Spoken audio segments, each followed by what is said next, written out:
ভাই আমার কাছে মনে হয় কি জানেন? আমি আমার জীবনে একই ভুল বারবার করছি। আর ওই ভুল থেকে বারবার শিক্ষা পাওয়ার পরও আমি এর কোনো সমাধান পাই নাই। ভুলটা কি জানেন? ভুলটা হইছে গিয়া নাপিত বদলানো। আমি যতবার আমার জীবনে নাপিত বদলাইছি, ততবার আমি ডিপ্রেশনের শিকার হইছি। এই নাপিত বদলানোর পরে চুল কাইট্টা আমি বাসায় গেছি। বাসায় যেয়ে আমি বাথরুমে ঢুকছি।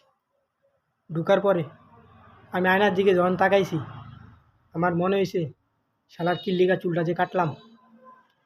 এই যে চুল, আমি যতবার কাইট্টা যাই বাথরুমে, ততবার আমার খালি ওই নাপিতের কথা মনে পড়ে।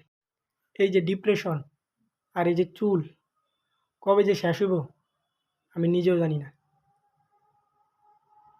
চুল তো ফরেই, চুল সবডি ফইরা যাউক, কাটানো লাগবো না, আর ডিপ্রেশনও থাকবো না।